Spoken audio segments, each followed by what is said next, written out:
on triple talaq. To begin with, we have two erudite individuals and personalities of repute, that is Ms. Madhvi Diwan and Ms. Jakia Suman. To begin with, let me tell you about Ms. Madhvi Diwan. Ms. Madhvi Diwan is a scholar and advocate of repute. She completed her undergraduate degree from St. Stephen's College, securing a bachelor degree in English literature, followed by a law degree from Pembroke College, Cambridge. Yeah, from Pembroke College, Cambridge. She began her practice from High Court of Judicature at Bombay in commercial area and has appeared in Supreme Court and other high courts in matters concerning to environment, human rights, commercial, criminal, and constitutional law. She has appeared pro bono in several legal issues concerning to environment and human rights. She is considered to be an authority on media law with her book named The Facets of Media Law is a Bare Act for the Legal Practitioner. I call upon Ms. Sakshi Yadav on the stage to felicitate Ms. Madhvi Diwan. I request the audience to please put your hands together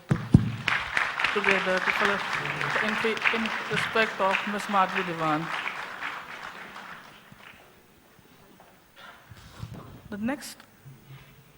The next speaker is Ms. Jakia Suman. Ms. Jakia Suman heads the organization called Bharatiya Muslim Mahila Andolan, which has been a forefront in tearing apart the vestiges of patriarchal society. Ms. Jakia Suman is a teacher of business communication and English before she founded this NGO. She is a member of South Asian Alliance for Poverty Eradication and has been featured in the BBC list of top 100 fearless women of repute worldwide. Now I call upon the stage Ms. Talat Anjum to please felicitate Ms. Jakia Suman.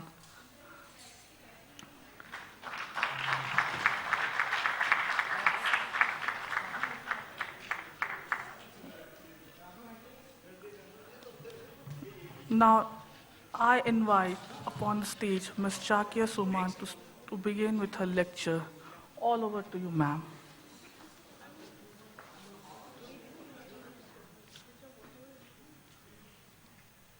So I should come there or sit here? It's all to you. It's all to you.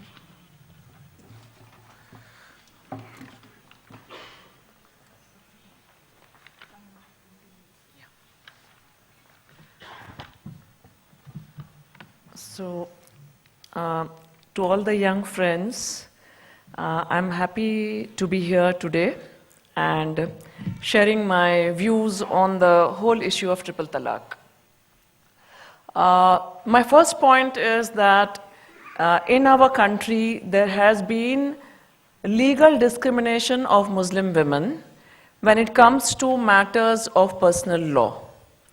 And I say this because even 70 years after India's independence, we do not have a codified Muslim personal law in our country.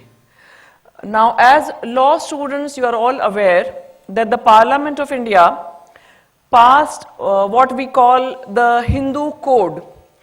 In 1955, we got the Hindu Marriage Act. In 1956, we got the Hindu Succession Act, and some 7-8 such acts, whereby the rights of our Hindu sisters got protected.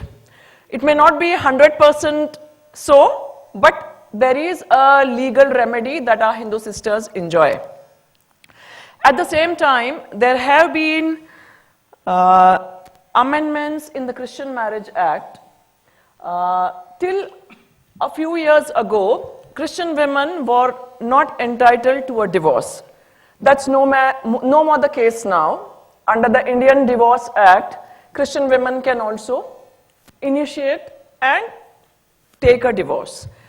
There has been a law, so to say, by which the Muslim community is governed, which is the 1937 Sharia Application Act. And that act has never been amended, never been reformed. As a result, we have practices like triple talaq, nikah halala, and polygamy in our country. Now, I must also say at this point that the discrimination of Muslim women happens despite Quranic injunctions of gender justice and gender equality. So it is not really about religion, but it is about patriarchy which masquerades as religion in our country. And thanks to the dominance of the patriarchal male bodies who have their own interpretations whereby a man is superior and a woman is secondary, they have stalled any mention of reform in the Muslim personal law. And that is what got challenged in the last about roughly 5-6 years when so many Muslim women started speaking out. That was, in my eyes, that is the major difference from the Shah Banu case in 1986 to the Shaira Banu case now in 2016. And it was possible at that time to silence the voice of Shah Banu because she was one lone woman pitched against a huge patriarchal setup. And of course, I would say a lot of collaboration of the political class. Vis-a-vis the reality now. Because now the ordinary Muslim woman has understood that triple talaq happens to her despite the Quranic injunctions. Now she understands that Allah has not discriminated between woman and man, but it is the misinterpretations and the distortions which have become the norm in our country, which have given so much validity to practices such as triple talaq or even nikah halala. That leads me to say that all of you are law students and some of you here are young lawyers. Legal reform is important. But we must keep in mind that legal reform is one important aspect of the overall process of social reform.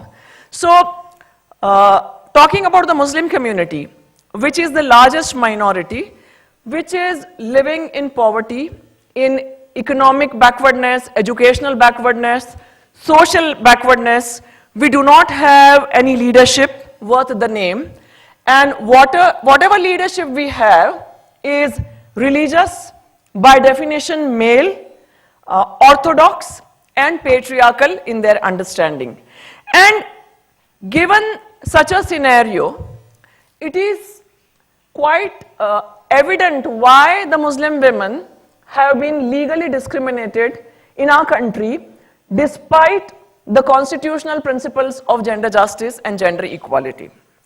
And that is why this judgment of August 2017 by the Supreme Court, setting aside triple talaq as illegal, as invalid, it's a historical judgment.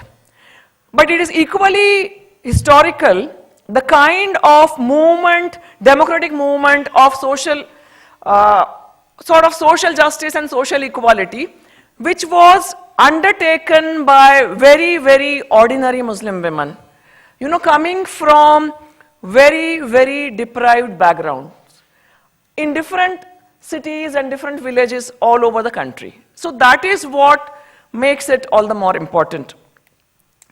Now, I would also like to say that ideally, we would like our country to have our parliament to pass a Muslim family law, where all the matters of marriage and family are regulated in keeping with the Quranic injunctions and also in keeping with the constitutional principles.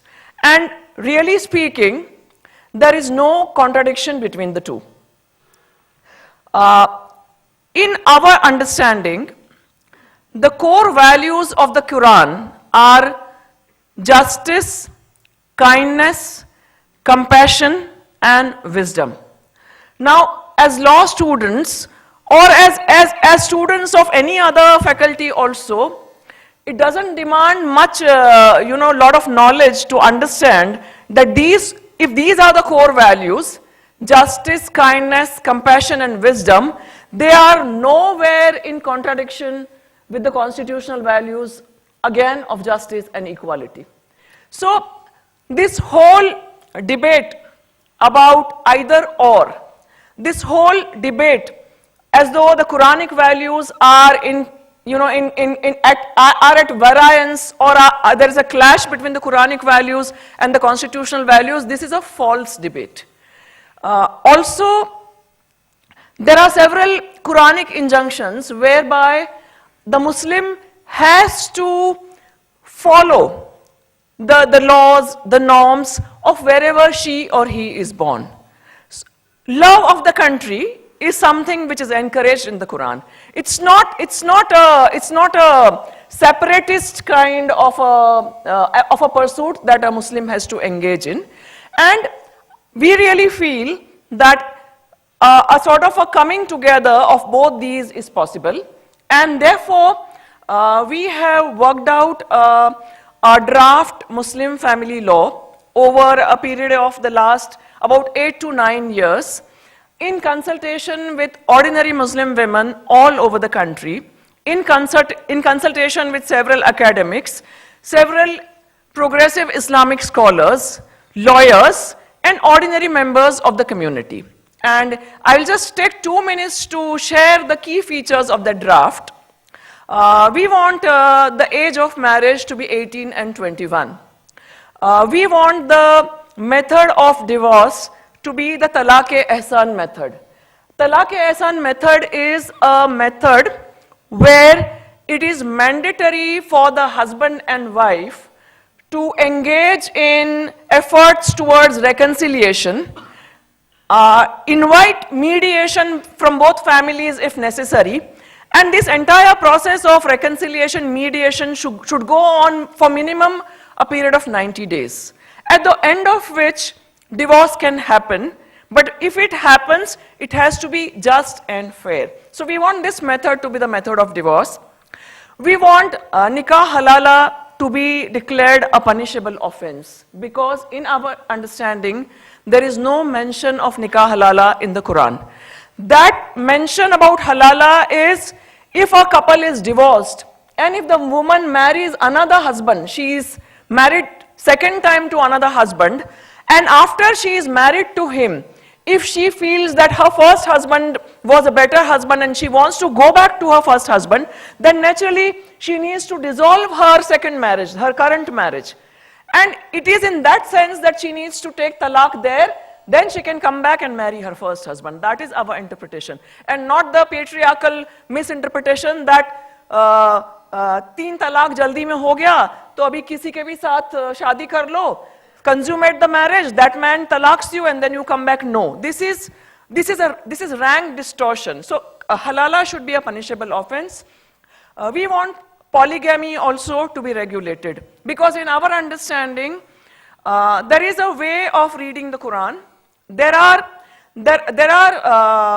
parts which are normative and there are parts which are contextual, and the normative will always have precedence over the contextual, and the four core values of justice, justice, kindness, compassion, and wisdom are the normative. And in today's context, the Quran does not permit polygamy. Even at that time, there was a permission under strict conditions, but there was never encouragement for polygamy. And I say this because the verse where Allah gives permission for a second wife, Allah also says that you are duty bound to equally provide for every wife. Then Allah goes on to say that you have to be equally just to every wife. Followed by Allah says that which you have to be equally just to every wife, which even if you wish, you cannot be. Therefore, marry only one. This verse has not been highlighted. I was already referring to the patriarchal misinterpretations. So we want polygamy to be illegal.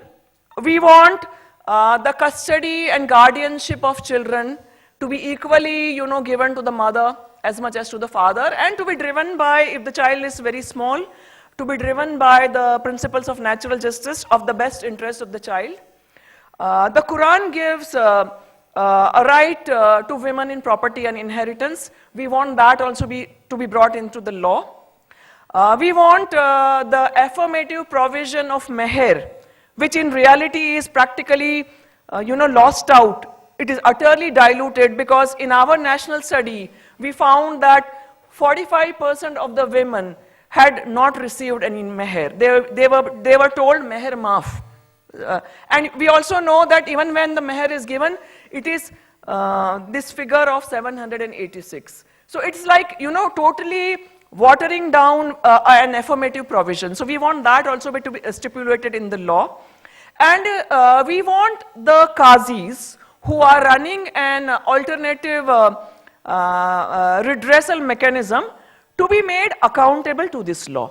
Because alternative redressal is fine, even it is fine by the constitution also. But there has to be an accountability in the interest of gender justice. This is, what we would like ideally.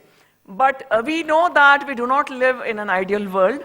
We live in a patriarchal world. We live in a world where there is politics. And because the Muslim minority is the largest minority, there is, a lot of politics going on.